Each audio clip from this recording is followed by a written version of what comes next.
নারীর নিজেকে নিয়ে অহংকার করার মতো হয়তো কিছু নেই, কিন্তু পুরুষ তাকে প্রথম দিনের মতোই শেষ দিন পর্যন্ত ভালোবাসা, সম্মান, যত্নে আগলে রাখুক। একজন নারীর এটাই চাওয়া, এটাই পাওয়া।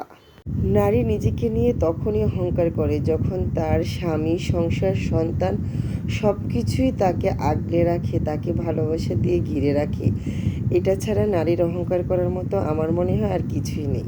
নারী তখনই অহংকার করতে পারে, নারী তখনই সুন্দর থাকে যখন তার ভালোবাসার মানুষ তাকে আগলে রাখে, ভালোবাসা দিয়ে ভরপুর করে রাখে। আসসালামু আলাইকুম এভরিওয়ান, সবাই কেমন আছো? আশা করি সবাই খুব ভালো আছো। আলহামদুলিল্লাহ, আমিও ভালো আছি। আজকে সাদা তিল দিয়ে তোমাদের সাথে পিঠা বানানোর রেসিপিটা শেয়ার করতেছি।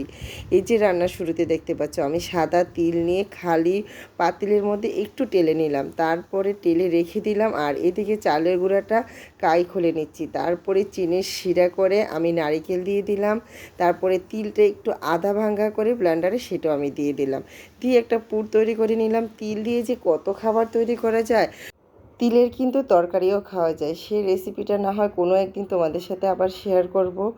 আর এদিকে কিন্তু নারিকেল আর তিল দিয়ে এই যে চিনির শিরা দিয়ে একটা পুর তৈরি করে নিলাম। আর এই পুরটা একদমই মাখা মাখা হতে হবে, জল থাকলে কিন্তু হবে না, একদম আঠালো মাখা মাখা করে। তারপরে এই তো উঠিয়ে পুরটা ঠান্ডা করে নিলাম। আর এদিকে এই যে বড় করে একটা রুটি বেলে নিলাম পিঠা বানানোর জন্য। আর পিঠাগুলি কিন্তু অফ ক্যামেরায় বানিয়ে নিলাম, কারণ মাঝখানে কারেন্ট চলে গিয়েছিল।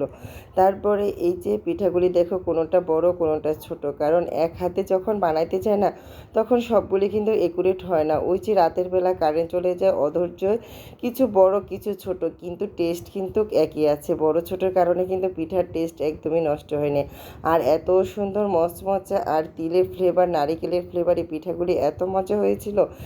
আমার প্রিয় মানুষটা যে পছন্দ করে খেয়েছে, এখানে আমার সার্থকতা, আলহামদুলিল্লাহ।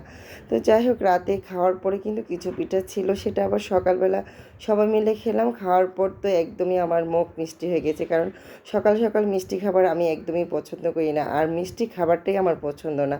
তারপরে এখানে পেঁপে, গাজর, আলু, বুটের ডাল, মুগ ডাল, মুসুরির ডাল সব কিছু মিলে একটা পুঁইশাক পাতা দিয়ে একটা সবজি তৈরি করে নিলাম, ডাল সবজি। এটা রুটি দিয়ে খাওয়ার জন্য। এখানে বেশ অনেকগুলি রুটি নিজের হাতে বানিয়ে নিলাম, কারণ সকাল সকাল অনেকগুলি রুটি বানাতে একটু কষ্ট হলে কিন্তু সবাই যে পছন্দ করে খায়, এটাতেই আমার সার্থকতা। তো যাই হোক, আমি গণে দেখছিলাম যে কতগুলি রুটি আমি নিজের হাতে বানালাম। তো আমি প্রতিদিনই রুটি বানাই, তবে প্রতিদিন না বানালেও দুই একদিন পর পর রুটি বানাতেই হয়। আবার কখনো দেখা যায় প্রতিদিনই বানাই, মানে খাওয়ার উপর নির্ভর করে। তো যাই হোক, তারপরে নাস্তা খাওয়ার পরে দুপুরে রান্নার আয়োজনে ছিল, আমি বড় দেখে একটা রুই মাছ এনেছিলাম, মাথা লেজ রেখে সমস্ত খাড়িগুলি একসাথে বেজে নিলাম।